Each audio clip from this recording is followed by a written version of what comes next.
Hello, everyone, and welcome to Performance Anxiety's 22nd online reading event. My name is Tom Snarsky, and I'm so excited to have the opportunity to host this group of readers with you tonight. In case you haven't listened to them before, Performance Anxiety is an online reading series hosted via Skype, usually on the third Thursday of every month at 9 p.m. Eastern, 8 p.m. Central. At each of our events, we normally feature up to 10 different readers who each have around 5 minutes, and tonight, fortunately for us, it's going to be longer than that, to share a selection of their writing with us in the Skype call.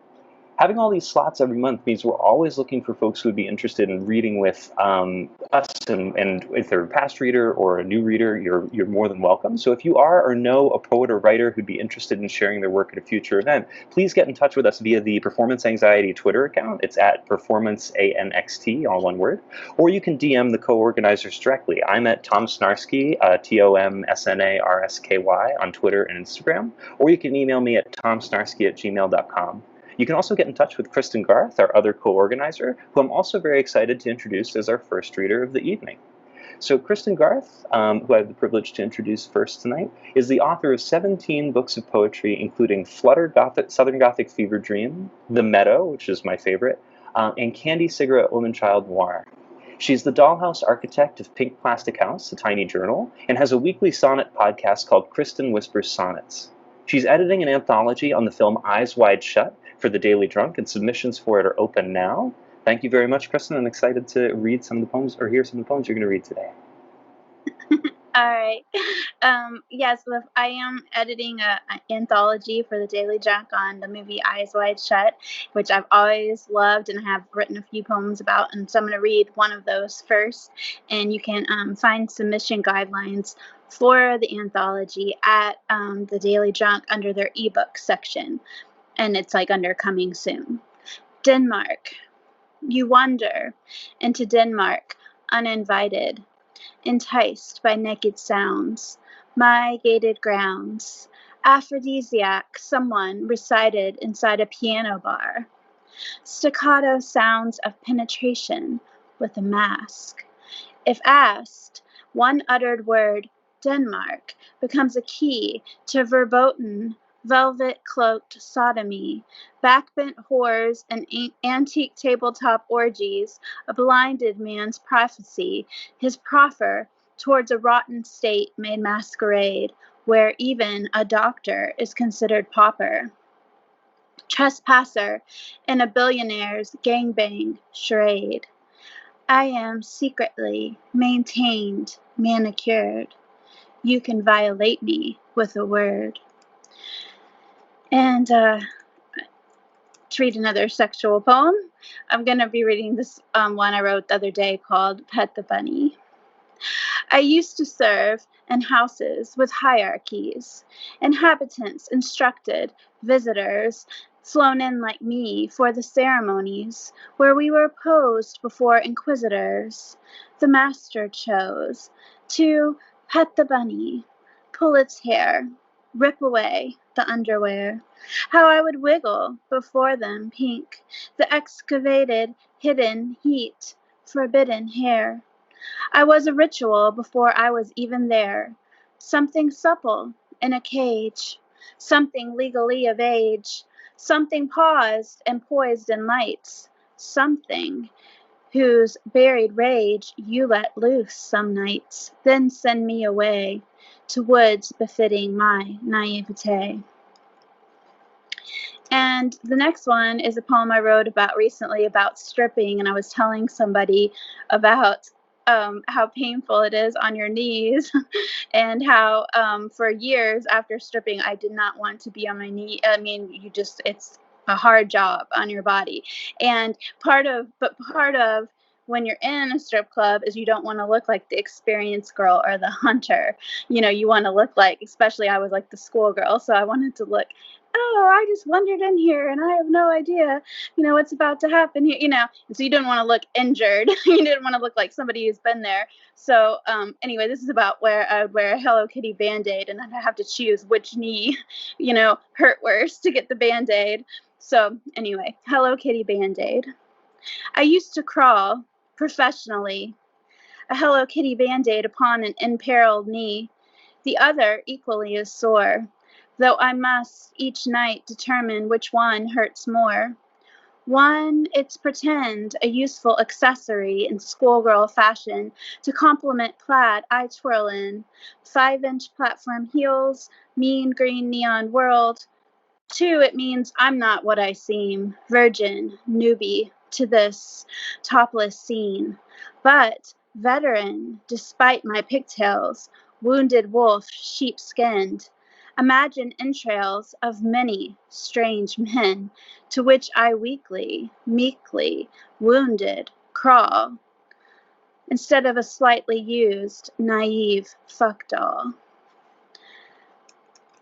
And the next poem I'm going to read, I recently went to a butterfly preserve, and it was so, ethereal and gorgeous. But then at the same time, when I was there, I found out some really dirty truths about butterflies, and that's what this poem is about. The dirty truth about butterflies. It's easy for a religiously bred, misled girl to make an Eden of a garden, angels of winged, soon dead, repopulating in 3 weeks. But love's amino acids butterflies won't find in agapanthus nectar, waterfalls, forage upon foul ground. Why guides remind you always to look down. Scavengers fall for proteins essential to reproduce, even from refuse, urine, rot, or mud, tears, also blood. This preserve could have used manure, corpses, to attract as much as buds. Butterflies adapt to horrors, fairy tales, and innocence also at home in hell. And then this poem is called Saturnalia, and I just wrote it yesterday. Yeah, okay. You wait until the husband sleeps behind their cottage upon taloned feet. Full moon illuminates a marital bed. Prayers evanesce, flesh is lead, where you commune in forests deep. After chase, rosy cheek, the neediness, and nymphish hands, savage ceremonies of which she shall not speak. Since first she happened upon your Sabbath Saturnalia rites, the glistening tongues and clefts open by firelight, offered to you, fallen king. Around your legs she hung, to offer everything. With retinue, you summon her every full moon night to satiate a herd of appetites. And finally, the last poem I'm going to read is one I wrote the other day that is going to be in Serotonin Poetry soon. And it's about Britney Spears and her conservatorship, and it's called Sick Little Girls. And because I relate very much to the control, and I had very religious parents who controlled me as long as they could, but Britney, it's been extended a lot longer. Sick little girls. We've got a sick little girl. We're just trying to take care of her. Jamie Spears. My client has informed me that she is afraid of her father, Sam Ingram, attorney for Britney Spears. My father threw chairs, said prayers, beat me until I begged, hands wandering between my legs, controlled each penny I received, worried only how he was perceived, not by the dregs at public school, by saints upturned lips would fool. Also, my Laura Ashley dress too snug against my breast, can't help but glimpse the way they shudder as the lungs suppress the shrieks of a violent distress of the sickest little girls. Minors, they can hide away from the world legally, even call love with padded rooms and rubber gloves. Statewide commitment takes 2 relatives to sign.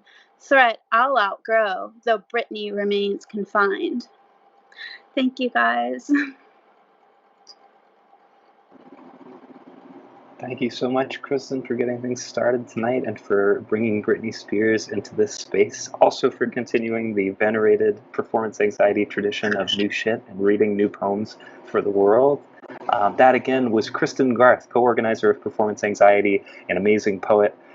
You can talk to Kristin on Twitter at Lola and Jolie, LOLAANDJOLIE, and you can visit her website to keep track of all her amazing projects. We were joking at the beginning of this that I think Kristin can put out a book between like 2 performance anxiety readings, so always have to check and make sure that my bio is updated for her. And that website is Kristin Garth, KristinGarth.com. Please do submit to that Eyes Wide Shut anthology at the Daily Drunk. It's going to be amazing. So without any further ado, I'm excited to introduce another returning performance anxiety reader, and I think she's already shared a little bit about one of the poems that she's going to read, which I'm super excited about, and that's Zora Satchel. And Zora Satchel is a 24-year-old Black queer poet who writes about mental illness, family, and friendship. She believes that poetry creates space to explore and heal from trauma, as well as allow us to imagine new worlds. She's a member of the Estuary Collective and holds a degree in ethnic studies from Colorado State University. She also serves as a reader for Borderlands, Texas Poetry Review, and OK Donkey Press. When she's not writing, she's obsessively consuming pop culture. She loves good dance music and watching movies. You can find her on Twitter at The Casual Revolt, all one word, where she lets her typos run wild. Also, where she may have previewed one of the poems that we're going to hear, so I'm so excited about it. Take it away, Zora. Thank you for being here with us. Thank you for having me again, and also I'm really excited to read for y'all. I want to preface this: when I first signed up last month at the last reading, I thought I was going to have new shit to share, and then I made the last minute decision to move across the country, so that's not true. But none of these poems, I should say most of these poems, haven't been read before, so in that sense they're new, question mark. All right, so the first poem is my All-American Rejects poem that I referenced on Twitter. So let me open up my document. All right, here it goes. It's called When They Set Me Free, parentheses, just put your hands on me. You're looking away, you're locked away in this hole, and all you want to do is touch somebody. Nick Wheeler, lead guitarist of the All-American Rejects. The way your eyes never leave me, the way you lean to feel the heat of my lips as they brush across your ear. We're in a bar, so there's no way you can hear me better. I smile as I lean in. The song plays a little louder as I pull away. We sing along. Eyes never break contact, and it feels like so much. I wanna just touch you. When you look at me with this burning, this flirting feeling, like adding kindling to a quiet fire, warm as long as you're leaning in close enough. Your hands cling to your beer, shy again, eyes lingering on my lips as the song fades out. And this next poem is called Pandora's Parable. I wrote it back in 2016, early 2017, and it's one of the poems that I'm most proud of. So here it goes. Born out of the cracked laughter of a broken heart, I was crafted out of rainwater and smoke, with the stones of earth forming my bones and rose quartz for a heart. My fairy godmother blessed me with the gift of words. This one, she said, can create as she speaks. I was a myth in the making. Vicious knowledge was my inheritance. The king of lies, my father. Ironic, 'cause the blue fairy gifted me with the curse of truth. This one will know no tricks. Falsehoods shall never leave her lips, said she, as the cruel smile of fate haunts her face. My mother, the moon, gave me only her sorrow. May it nurture your wariness with a fierceness, and let it guide you towards forgiveness. I was meant to rule heaven by her side, but I was spirited away to earth by the trickster king known only to me as father. He poisoned my spirit with deception and doubt. He bestowed me with false faith that forever severed me from heaven. This next poem was my first poem published this year. It's called Ocean's Offerings. I grew my hair down to my knees. The curls become ocean waves, heavy with lightly coiled coral reef heartache and seaweed truths knotted into the roots. I brushed it every day, combed through each strand. I took the time to care for each spiral, nurture each secret, anoint my scalp with oils of coconut and lavender so the skin may be strong enough to carry such weight. I braid these waves into a still water crown, each braid boxed at the root, a singular wish wrapped together like a promise. I grew my hair out as an offering to her. This oracle of revelations, her three faces of fate hold time itself. Her skin, black obsidian, fathomless in its reflecting light. Her nose wide like a yam. She couldn't be taller than I, yet she towered above me larger than life. I offered her my hair, my still water truths heavy on my head. Her hands reach out to me. They rest on my cheeks. She says, "Must you carry all this? Water must never stay still." All right, and my final poem is called Rope Rhyme. Miss Susie has a cell phone. The cell phone has a bell. Miss Susie makes a phone call that should send her straight to hello operator. I'm calling 911. I know you will connect me because this black man's gonna draw up all these questions, gonna tell a lot more lies. The boys are in the bathroom hiding from the pigs are in the meadow. The flies are in the park. Miss Susie and a boyfriend are kissing in the DARK, dark, dark, dark. Darker than the ocean, blacker than oil in the sea, blacker than all the little black girls lost in Washington, D.C. All right, everybody. That was my poems. I hope you liked them. And I can't wait to hear everybody else read. That was fantastic, Zora. Thank you so much. The chat is exploding, and Skype chat is an antiquated beast, but even it's trying to contain all the excitement of that last poem. That was so cool, and we were so lucky to get to hear it tonight. That again was Zora Satchel, who is a returning performance anxiety reader, kills it every time. At The Casual Revolt on Twitter, so TheCasualRevolt. And Zora's too humble to brag about her own work in this little form we send out to all our readers, but please, you should consider reading her 5 poems from in August when she was a feature at Drunk Monkey's Web, a great place, and the poems in there are amazing. And also, please check out her Twitter because there's a fundraiser to get Zora installed in Queens safely. That cross-country move doesn't move itself, I know. So again, thank you so much for those amazing poems and for setting the bar way high. That was awesome.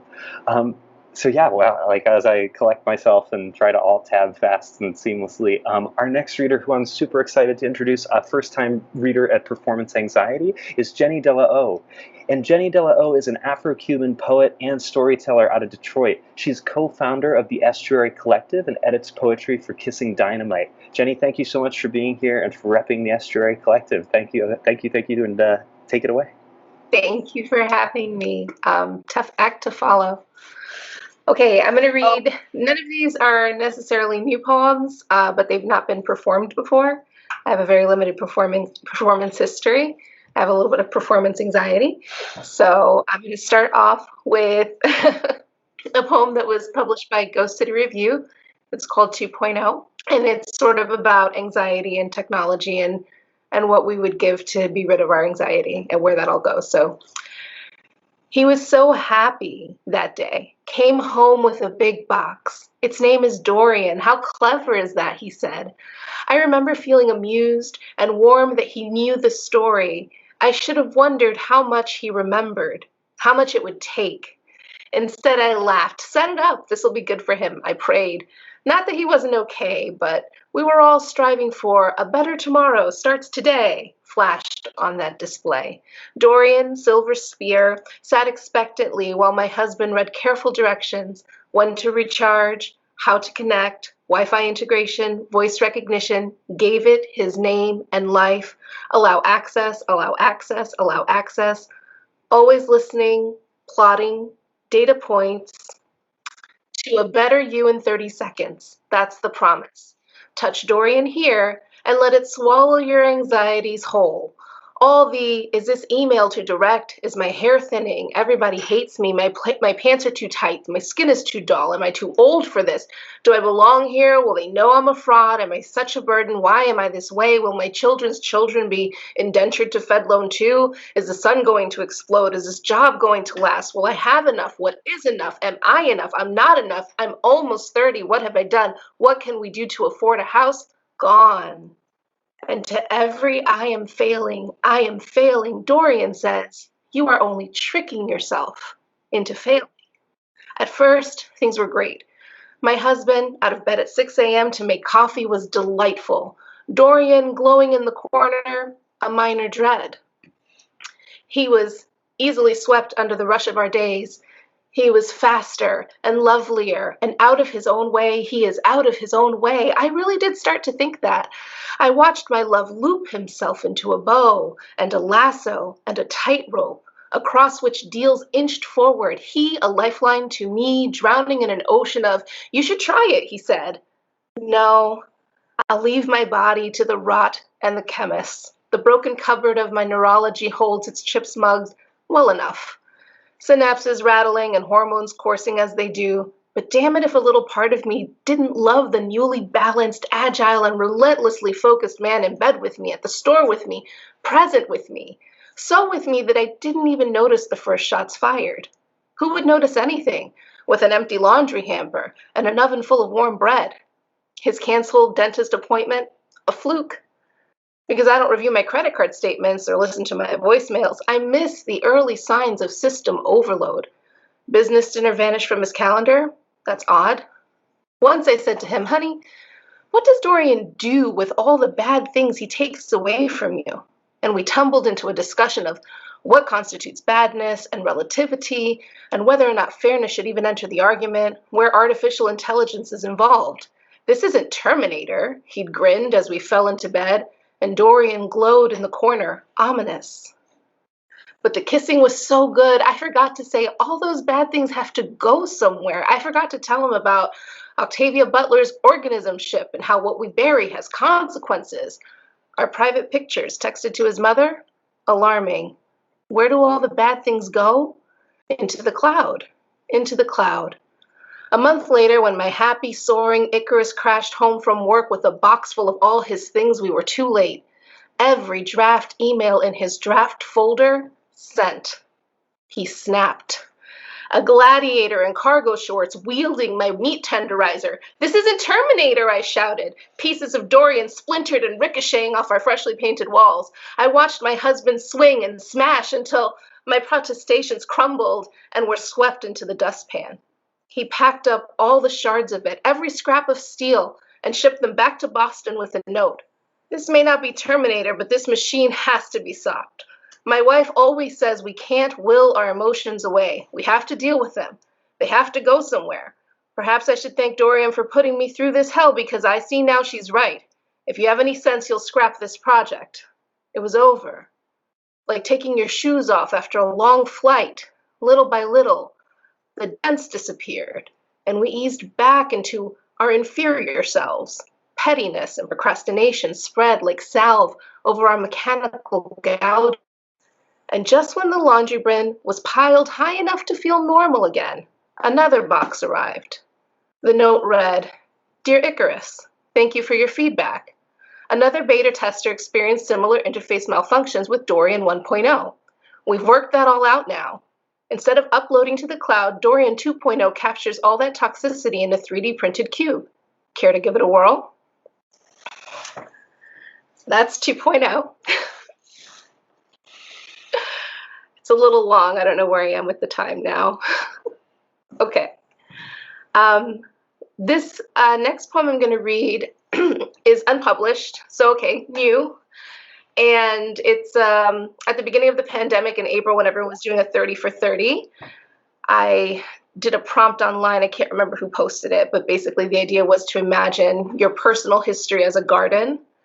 So this is Garden Walk as Catalog.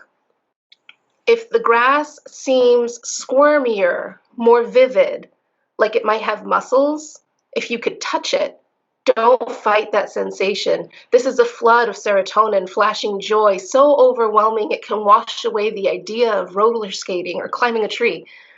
A holy t-shirt lies dormant for 20 years and suddenly blooms, blue and maize hoodies smelling of cider donuts, and well-worn Converse chrysalis for decades, emerging as a pair of Pumas you almost forgot. Transmorgification is simple and unsurprising in this garden. Placards etched in an alphabet of discarded letters. Cuttings nursed to language from loose-leaf journal entries hidden in random books. Fluttering yellow leaves become scalpels, gently scraping sclera, removing a lovesick wasp's wing that got lost in your eyes on a warm summer night, whispering, "Your body will not let me go." Tilled soil returns your senses, returns cutaway spaces, ileum, appendix, gallbladder, too many teeth, so you can hear your body spinning scar tissue bundles of silk, skeins wider than your wounds, whispering, "Your body will not let you go."